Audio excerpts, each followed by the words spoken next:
So leaving the police station, they sent me to the hospital to detox. And then once they sent me there, they sent me to the psychiatric unit, which was like one town over from the town that we were all in, that we lived in.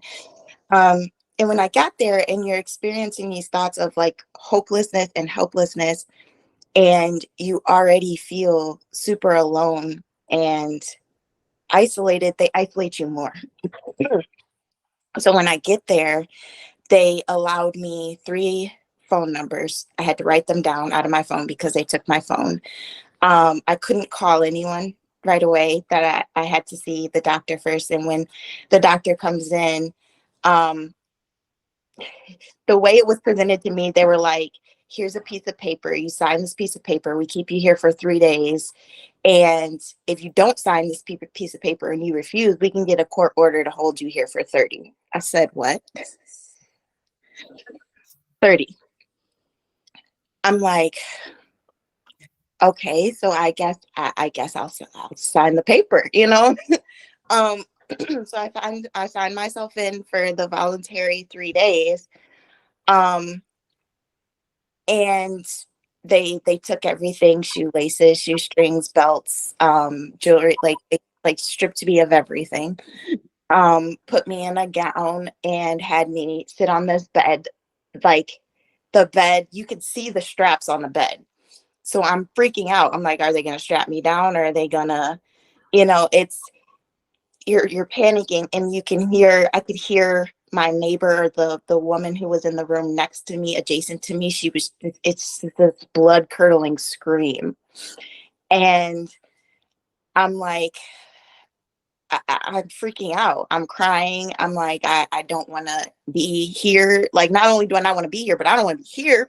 And I'm like, I'm sitting there the whole time. I'm like, this is help. This is what getting help looks like. And every day they came in, I was there. I did my 3 days. And the way the system is flawed is, you're in this extremely uncomfortable environment, and they come in and they ask you, like, do you still want to kill yourself? So obviously it's like, no, you're going to say what you want to, you're going to say whatever you need to say to go home. No, I'm not. I have my discharge paperwork. I have all my paperwork still. But the fact that I was there for 3 days, and the goals and things that they wrote down, like decrease depression, decrease suicidal ideation, regulate sleep, decrease hopeless and helpless feelings, increase coping skills, discharge. Those were my goals. In 3 days, you're going to do all that in 3 days. I didn't want medication. They put me on it anyway. It was just, it was so much.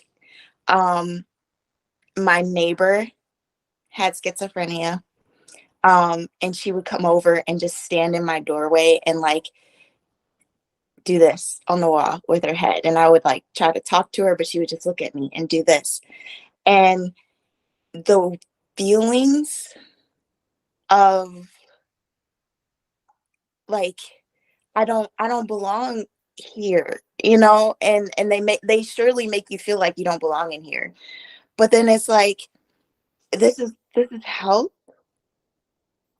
It was extremely uncomfortable, and it's scary, and I see why people don't reach out.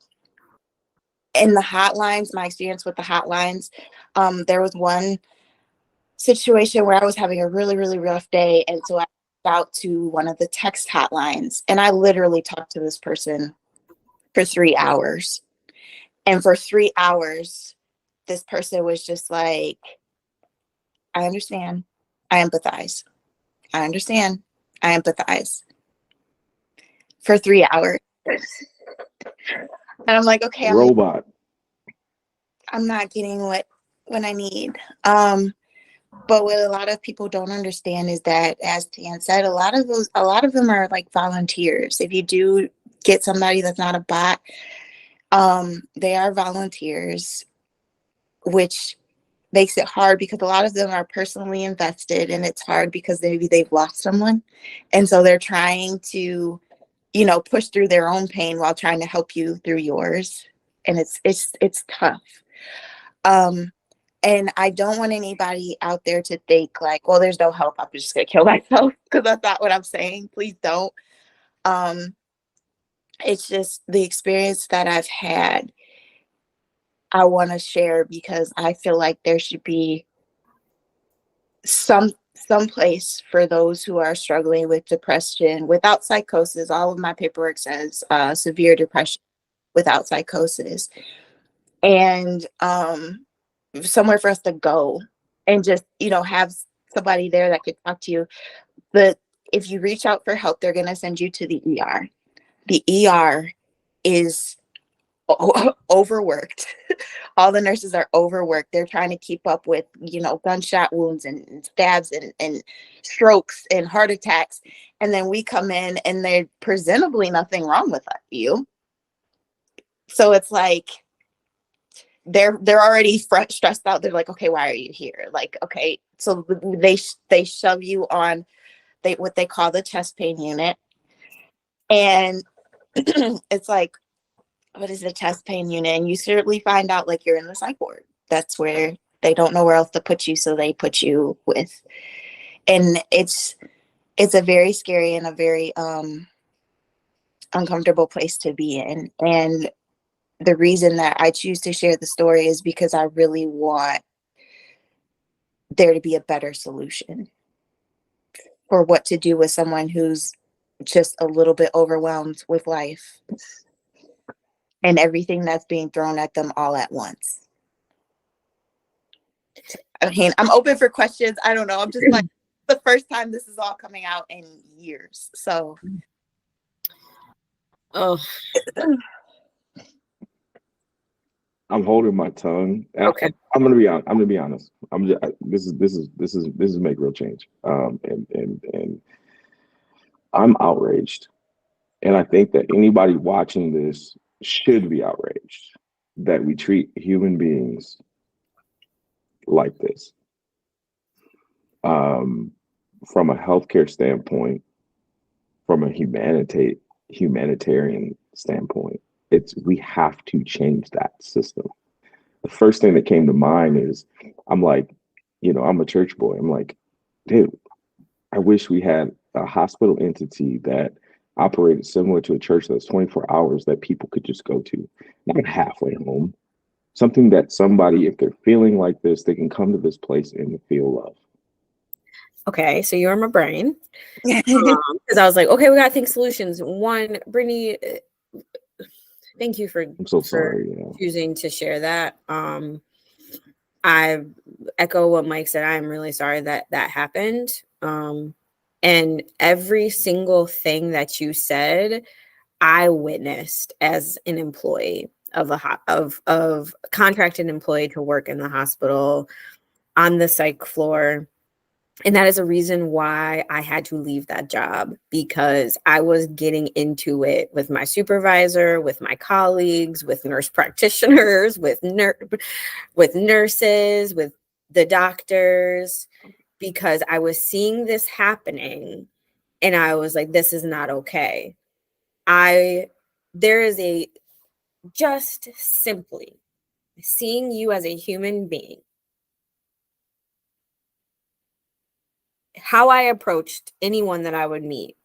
One is I hated going down to the emergency room because I hated having to deal with the nurses and hear their, excuse my language, their bullshit, biased opinion or whatever ignorance was going to come out of their mouth. And I was trained to say this, because it was when you talked about the petition for hospitalization, I couldn't keep my face because I was trained to say this when I complete my assessment, which is, we can do this one or two ways. We can do this the easy way, or we can do this the hard way. The easy way is you voluntarily do this, or we will petition you, I believe that's the correct term, to be hospitalized, and that is a maximum up to this many days. Like, I think for whatever it's worth, that there's a blessing here that you were able to leave after 3 days, because I'm going to tell y'all, when I do not follow the rules, I will tell you the truth. I'm not going to mislead you. So when I would meet with people, I would do a thorough assessment. And I mean, like, there's constant changes to assessment. The hospital system is so large that people getting on the same board with what forms of assessment are actually effective is going to be important. That's an important solution, is like collaborate and commit to doing the work that is best to serve the community and the patients. So like a standardized approach to screening, but we know you cannot standardize everything for everyone, right? As Black folks, right? You have to be aware and understanding. So like, I would make sure, like, you ask, like, you get to know the person. This person is here because they need help. So like, Brittany, or whoever, tell me about your friends, your support systems. Does anybody know that you're here? Have you talked to anybody about the struggles that you've been having? Is this the first time you're thinking about this? Have you ever, how long have you been having these thoughts? Have you ever attempted before in the past? What do you use to cope with feeling depressed and alone like this? What helps you keep going? Like, I'm always asking, what do you do? And like working with them to identify that, because my greatest like joy when I'm supporting someone is that they can list 5 coping skills that they had no idea are coping skills. And I can say, you're already doing it. You are already doing these things. So I'm validating that person, that they matter. They're doing something worthy and good for themselves. And 2, encourage them by saying, we can just add a few more, because it sounds like you need more. But like, going back to that, like, I would tell people, listen, I would try to make sure, like, if you went home today, do you have support systems? Do you have things in place? Are assessing how much alcohol are they using? Are they a college student and they come in intoxicated? Or are they like a 50-year-old person who spends most of their evenings drinking at home alone? Like, context matters. Yes, alcohol is a risk factor, but like, so, where are they? Maybe they were just having like vague thoughts, but they need help. Okay. Can we set them up with community support outside? Do we have to hospitalize is always my question. Like, can we avoid this? Because of exactly what you talked about in your experience. I know, because I walked on that unit for a year, and I knew, y'all, after my second day, I wrote in my journal, this place is not for me. I cannot survive and thrive as a clinician in an environment like this, because it is messed up. So I would tell people, like, it says a minimum of 3 days, but I'm going to tell you, they're probably going to prescribe you medication or change that medication. And it's going to need some time to, settle in. Additionally, like, we're going to need the doctor's approval for you to be discharged. And that's based off of the few minutes that they spend with you in the morning or whenever they do their rounds. 3, it's all these things. And so if we have to petition you, and we have to bring you up against your will, of course, you're not going to be happy. Of course, you're going to be exuding hostile, aggressive, manic behavior. Of course, you're going to look depressed or be depressed, right? And then you're next to all different types of people. And that in itself can be traumatizing and isolating. And you're like, I'm not, and this is a stigma, I'm not a crazy person. Like, we don't use crazy, but before I go too far, coming back, right? So doing that assessment in the emergency room, seeing the person as a human, people being invested in this work, but you can't do this work if you're not supported either, right? So it's a bigger systemic issue of like, we've overworked our nurses, our doctors, and the medical system is, I'm just going to be honest, like, incredibly biased and racist and sexist. And so, like, this is an entity that has been here for a very long time. And there used to be psych wards and mental hospitals where they would just throw you in, and they had to be like removed. Like they had to, like that whole system broke down because they were just throwing people there. And something that I learned when I was in school is like, actually, like Mike talking about having a 24/7 like option, the initial hospitals were actually like funded and set up to like provide amazing care. Like there was wellness centers, and so people could do like yoga and meditation and mindfulness and breathing and art and these things, and they weren't like using restraints. Like it was more of like a space for you to become well. And then, you know, as it became more about money, it became more oppressive, and it became more as a way to lock people up and imprison them and criminalize mental illness. That part. Criminalize outspoken women. Like one of my favorite books and movies is Girl Interrupted. Like, yes, she did attempt, I don't know if y'all watched, but like, and this is white women, but like she was also like, I live in and I wear my eyes because oftentimes like white mental health is always elevated, or white women's battle and all these things. But like, hello,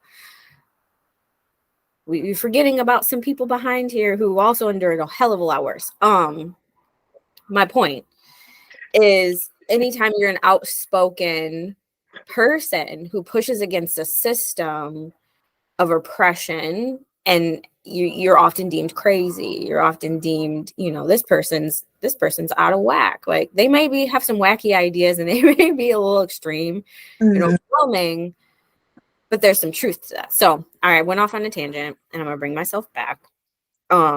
It's okay. This is safe for you. But like when you talked about the goals, Brittany, I was like internally, my whole body was freaking out because I remember like it's a box to check. Literally, I remember meeting with people and being like, all right, so like learning these forms when we're discharging folks.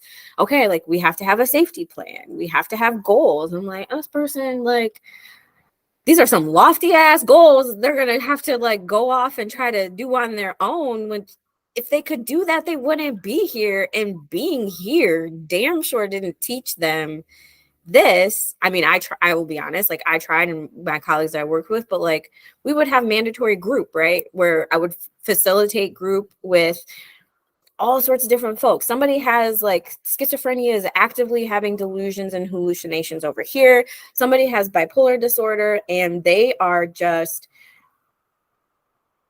their own entity. You know, personality disorders can be really difficult, and there's a lot of bias and a lot of stigma with that. So people are getting their needs met in whatever way. And then we got the aggressive, like, abuser who is using this as a tactic to abuse their partner and get out of going to jail for beating their partner up and doesn't respect women. And we got that racist over there who literally said, yeah, I don't like Black people and whatever. And now we have to try to find an activity that's going to be suitable to support everything happening here. Yep. Some of these people can't read. They had me baking cookies. And I was like, I don't want to bake cookies. They're like, well, if you don't want to bake cookies, then you'll probably end up being here longer. Right. Because if you don't participate in group, you can't go home. Yeah. Are you kidding me? Mm-hmm. Okay. All right. I'm done with the. I cannot hear any more of this. This is such a big problem. Yeah. It's bigger. That is why like solutions are coming in like pockets and ways, but like overall, that's why I always come back to like systemic issues. Like, because if this is a hospital policy, if this is a hospital system policy, yeah, you can get around that. Nope. You can influence, like, as I would do is like I would try to make my influence in my own ways, try to really connect with that person and just be like, listen, dude, I understand that you don't think you need to be here, and I would agree. You want to get out sooner. take your meds, show up at group, and maybe we can also try some of these helpful coping skills and things. But also the discharge aftercare plan is important too. Yeah. But it has to be reasonable. Like, Yes. As a college student who was also working, they had me on medication, psychotherapy 5 times a week, group therapy 6 times a week, I'm so sorry. Oh my God.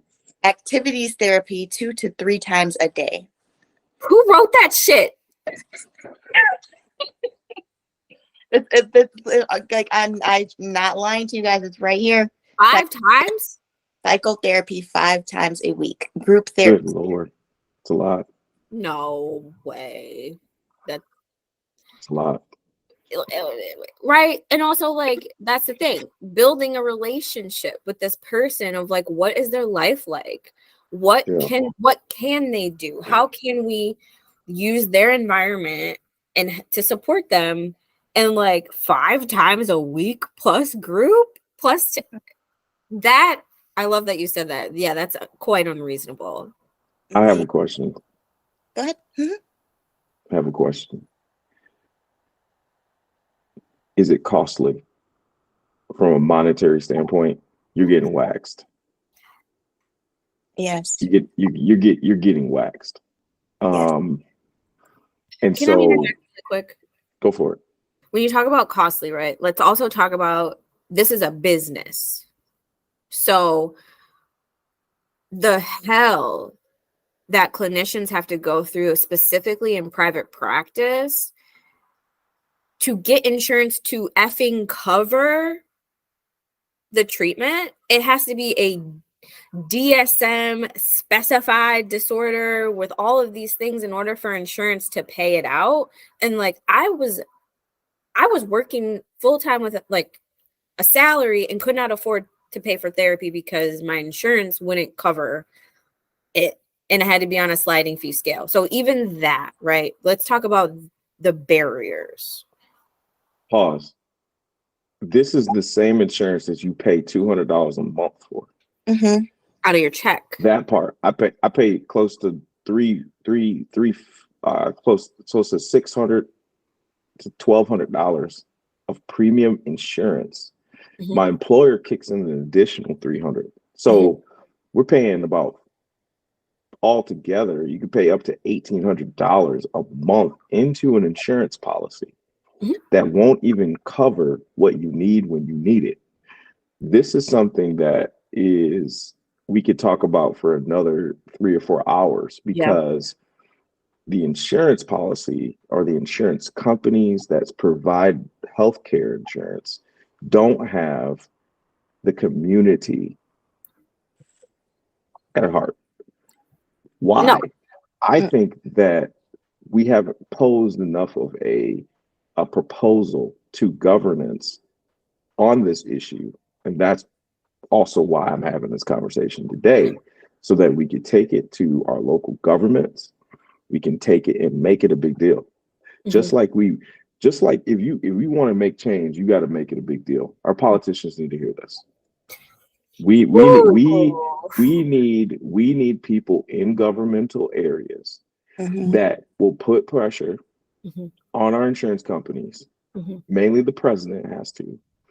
Our judicial system has to kick in gear. Congress has to kick in gear, because if they did, we could create the policy as the healthcare executive to provide the care that's necessary for people like Brittany, for people who are dealing with schizophrenia.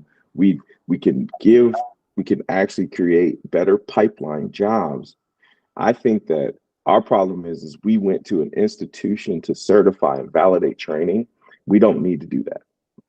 We don't need to do that. You can go to an institution on your time off as you work part-time, and apprenticeships are the best thing. Look at construction workers. Look at people who do plumbing.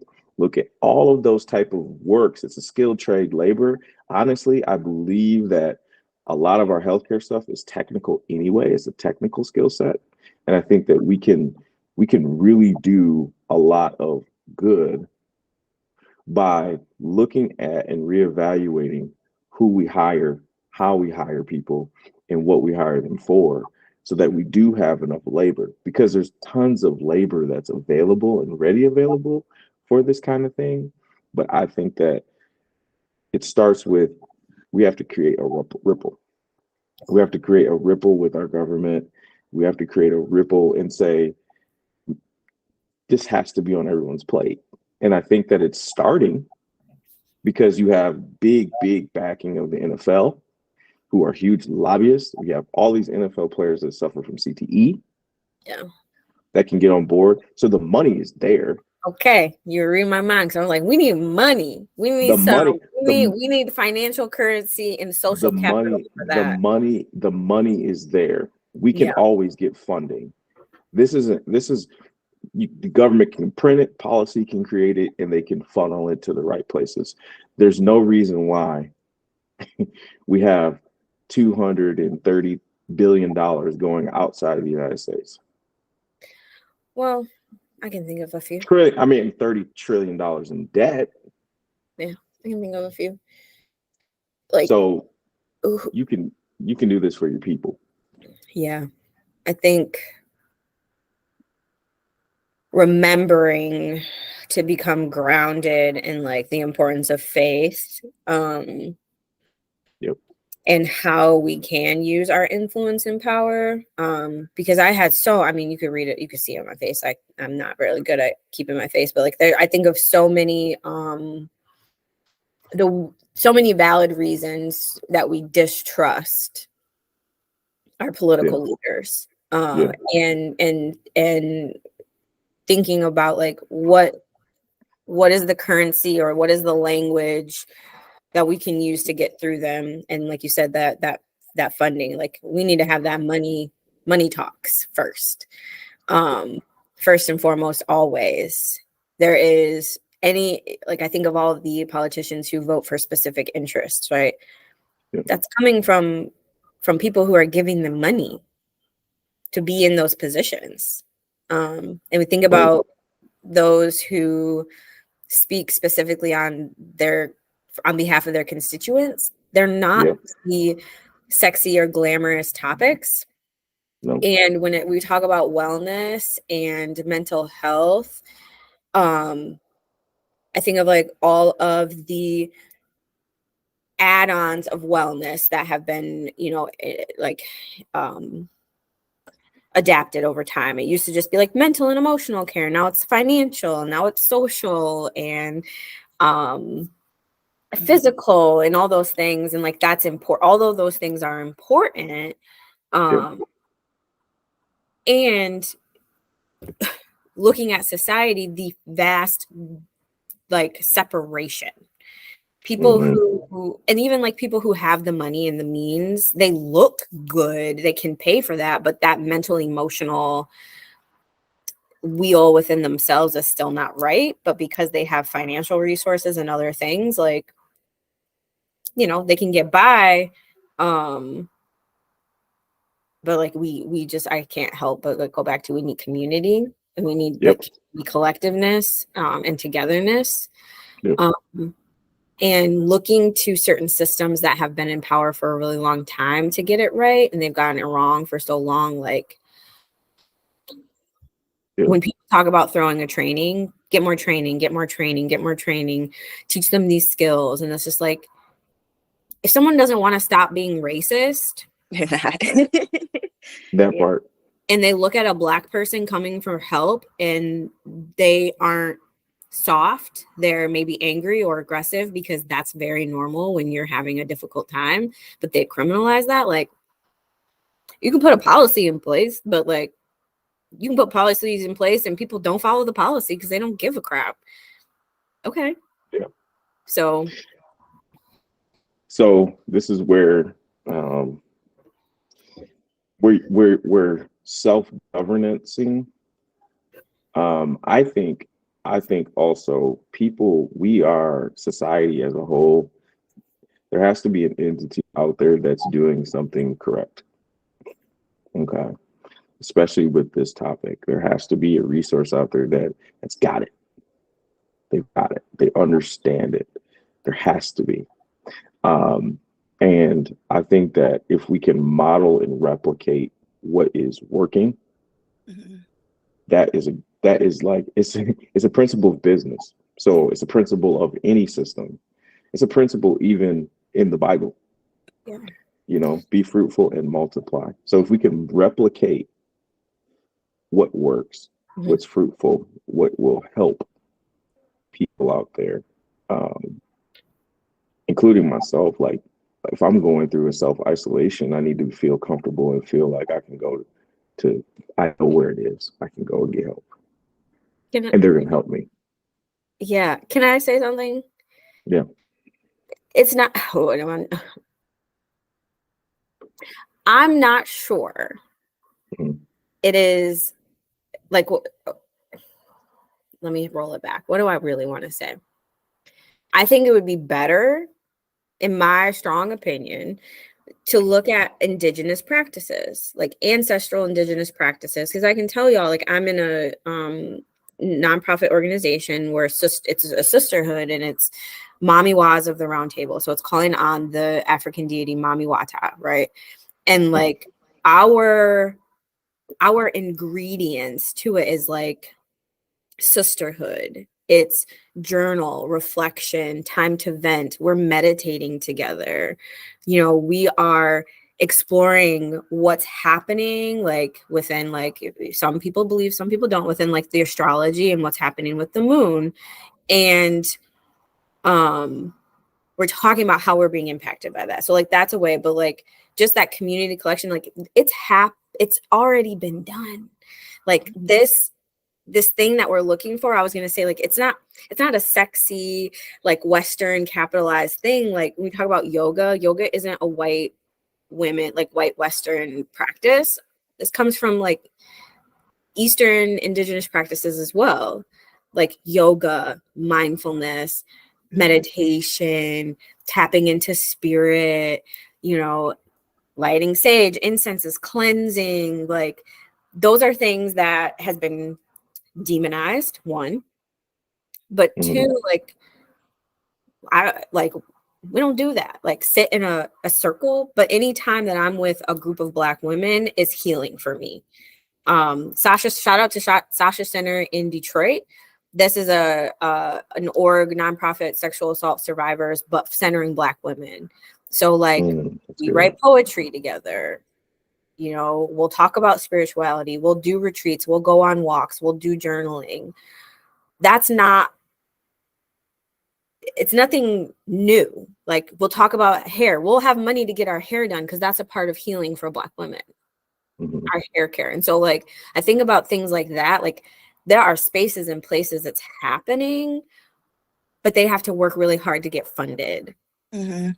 and be recognized as legit. Like the amount of arguments or amount of ways that like Kalima Johnson, the director of Sasha Center, has had to advocate for Black women and Black women survivors, has had to like go into a room and say this, and this is why this is healing.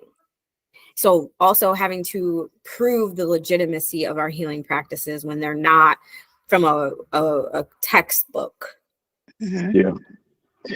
You know, you know, Tangela, it's very interesting because I think that places like that need excellent leaders and ambassadors to take it to a system, ambassadors that understand the system, because you and I both know in the world in which we've come from, our background, we know what the expectation is when you take it there. And this is no knock, but it's just the God honest truth of our society and what it takes to get to break the ceiling.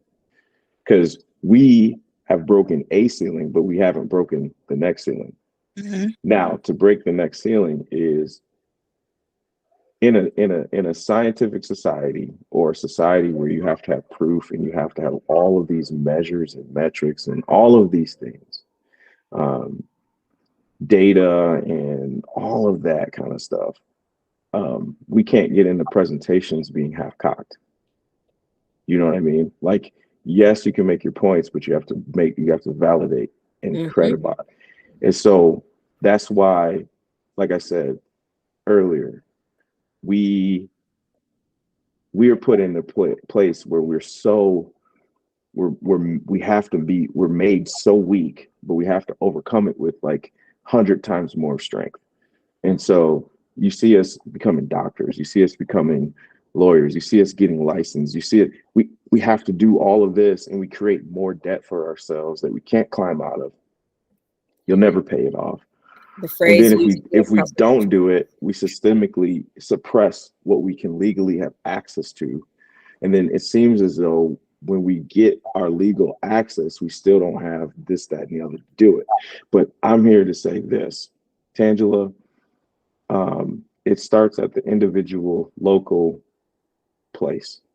And the fact that you know those resources, it's not about trying to get funding, it's about getting everybody in the room.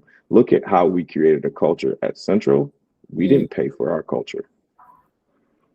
We didn't. We just did we did what we had to do, and we knew when we set that precedence. This was a space for all of us to be safe, all of us to talk to each other, to be around each other. Yes, we are self-harming, but it created And that connection that we needed. And the thing is the group that you have the tools to help people. And so if we can get ourselves in spaces where we are creating culture with tools that help people, that space is doing its thing. Let's replicate that from city to city, yeah, block to block, corner to corner, even in your home. yeah. You can have that space with your home when you bring your friends over. Hey, well, I'm having a ladies' night. What are you guys doing? We're journaling, we're laughing, we're praying, we're yogaing, we're watching, movies, we're doing it's We're like crying, so we're so dancing, so we're twerking and I it out. think we're twerking it, doing what you have to do as young women and women and young men and children, and it starts in your homes. So um I think I'm not trying to like discredit it down to a business, but if we can't get that, we can actually start it in our homes. And I think that that's kind of the realization that I have. It's personal enough to say, okay, if I can't get that space to make changes, I have to create it myself. Right. Like I have to create an environment. When I walk through my door, I'm creating that space for myself. Hmm. Um, to keep myself grounded, to keep myself rooted, to keep myself aligned with who I am. Um, and it seems isolating at times, but really it's actually building. It's like, okay, now because I'm doing replicating those good coping skills, and then if I do need a friend, I call, hey, you want to come over and journal with me, or hey, you want to do this, that, and the other, or you might get an invite, hey, let's go do some social, let's go look at art museums, or let's go over here and let's just take a walk in the park. Who knew that a walk in the park would be like therapeutic? Like you take, like it's so good. Like you can go out and walk nature trails for like hours. You just talking about my favorite pastime. Oh Yeah. my goodness. I was talking to a friend in Africa, and Africans in Ghana, they walk. And their communities are healthy. Their communities are healthy. And I was talking to a friend in Ghana. He's like, yeah. He's like, he hates Western culture because Western culture doesn't have spirituality, and they don't have a sense of community. He said our communities, we pump negativity in our heads all the time with our media, with the way we live. He was like, he showed me the difference between a banana. He's like, this is your banana. It was like yellow and long. And he's like, this is our banana. It was like short and stubby. And he says, but when you open it, he's like, it's sweeter. Mm. It's more natural. Mm-hmm. this is what a banana looks like. Mm-hmm. He's like, you have something that a man made in a factory. I have something that actually grows. And he peeled it back and he said, the difference is that it has seeds in it. And the actual banana, the banana seed is actually black. And he said, if I take the seed out of this banana and I put it in the ground, I'll get more bananas. Opposed to what you have in your home, if you open the banana, there's no seed in our bananas. Mm-hmm. He said, also, you look at all of his fruit, anything that he's eating over in Ghana has seed. It has the ability to replicate itself. And that's what I'm talking about right now. The ability to replicate itself. Our current system is not replicating anything. That's why it's dying. And that's why we're having these poor experiences in the hospital, because man has manipulated it and gotten rid of the natural, like what Tan is saying, what we do as far as community.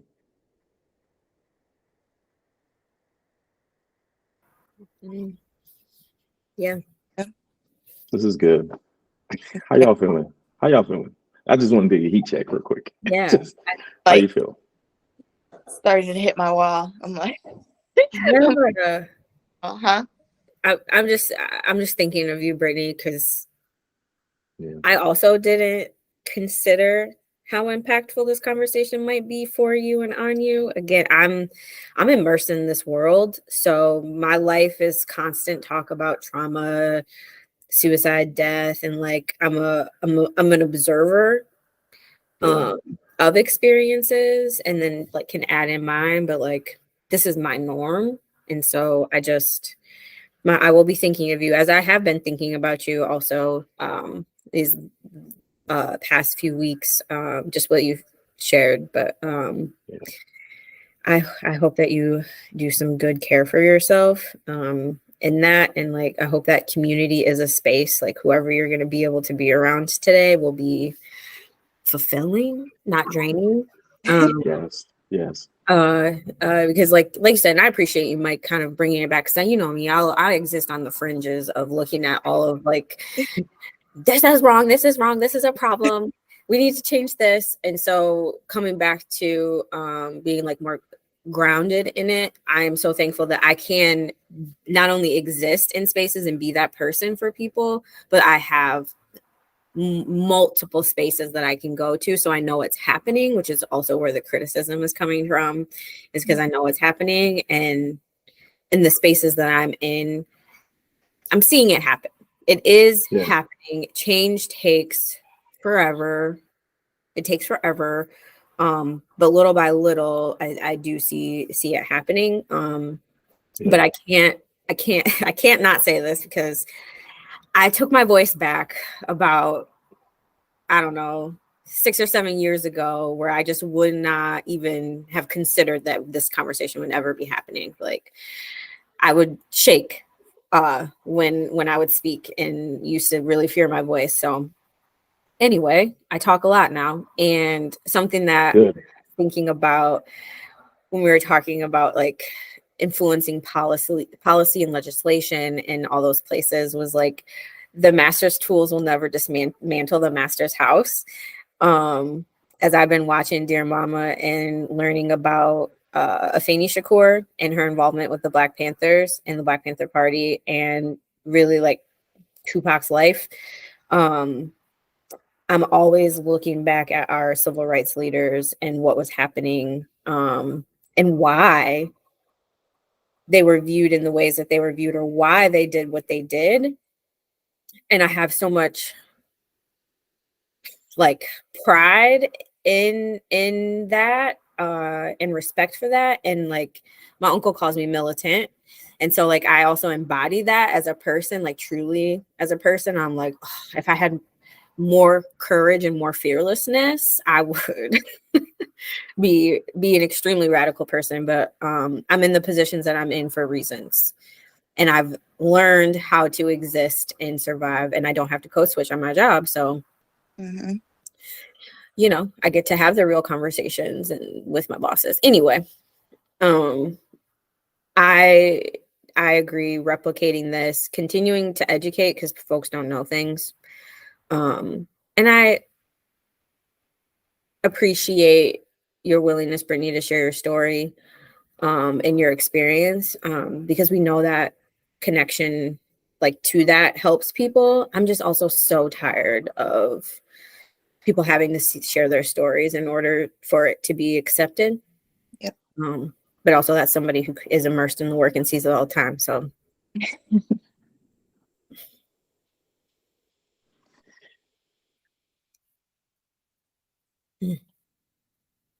Yeah, we just need to marinate for a minute. Yeah, Brittany, I am so thankful for you just being open about your situation. I know that somebody's going to watch this and be just as like, we got to do something about this. I'm with Tan, but I'm also ignorant. And I really want to say I'm sorry for my ignorance. You know what I mean? Like, I'm not ignorant anymore. You know, I see it's a real thing. Um, and I'm going to do a better job of recognizing it and being there for anybody because of it, you know, and we're going to keep in touch. Mm-hmm. We have to. We're now connected, y'all. We got to be community now. trauma bonded. Yeah, we're And bonding. not to highlight that, but you know, that's also forms a really close connection, and we were already bonded before this. Yeah, I think we just need to come back in full circle. And if you know people that want to come in and join, let's create a community of just so that we can help one another. And I'm willing to help create that space. Like, that's, you guys know me. That's me. I'm gonna make us a family, whether you like it or not. We're gonna meet. So Family doesn't have to like each other all the time. not all the time, but the thing about it is that this topic is what brought us together. This topic is our focus. What I love about everything is that perspective. It's the diversity of perspective. I don't work in the world, but I think that the more that we get a diversity of perspectives on a central focus, the stronger this is going to be. So for everybody out here, I know we've been talking for a long time, so I think we're going to close. I think it's appropriate. Yeah. So yeah. Thank you, Tan, for being a part. Thank you, Brittany, for just being so brave and your courage. I really appreciate it. I love you. I love you. I love you. Hope you feel it. And Tangela, I love you too. I love you too. I love you for being able to talk with me about this. I'm hoping that whoever's watching decides to get involved, because that's a big thing, is to be involved. Mm-hmm. Be involved. So yeah, if I may just add, yeah, you know, because I really want to highlight, like, leaning into the discomfort and the fear around it. Like, this is not something that people really want to talk about for obvious reasons, but it also is really important. But like, I think of the term meeting in my work, like meeting them where they are. Yeah. So like uplifting, like wherever you are is okay, and that's a start. Like start by just, you know, seeking counsel from your friends. How would you like me to support you? Mm-hmm. You know, as like a first step. Like, yeah, would it be good to check in more? Would it be to have more monthly calls as like a means to get there first? Yeah. Without having to go into like suicide training or like reading all of these like clinical books or like how to help a friend with suicide, but that's a good start too. if you feel called to do that, but truly just coming back to the focus of community, just checking in, checking with people. And if you are a person who needs help and you don't know how to ask for it, or you're too afraid, then use your need for someone to support you as a means of just checking out and checking in and just being like, hey, I thought about you today. How are you? Yeah. You know, and choose 5 people, because maybe that one person isn't going to respond, but choose, 3 to 5 people to reach out to, just to check in, under the guy, and then be like, yeah, choose to share what you want to share, but you got to connect with your people. And that's like a really good start, reaching out for help, reading research, checking in, and just inviting people, to let them know, you haven't forgot about them. Yeah. Absolutely. I'm going to take my own advice. Brittany, do you have anything you want to close with or say, just as we close? I will say to make sure that you are doing what you need for you in your moments of struggle. That it's okay to not be okay. Like, it is okay to not be okay, as cliche as that sounds. It's true. And it is very true. And if you aren't okay in any given moment, it's okay to find that person that you're comfortable talking with, that support system, lean in and say, hey, I'm not okay. And that might just look like, I just need you to sit with me. I don't want to talk. Let's just sit together, Yeah. reach out, reach out, reach out, Yeah. reach out to one of us. We're here too. So, yeah. Absolutely. All right. I guess that's gonna, be the end of this. I think we got a perfect place to just stop and just kind of think about what happened today. So, like my tagline says, make real change. The process is beautiful. And just kind of some takeaways is just let's form community. If you feel like you need to be involved, get involved, create a tribe, talk about these things, get some coping mechanisms, just be there for each other. We're humans. Let's connect, be there for each other. So again, make real change. The process is beautiful. Yes.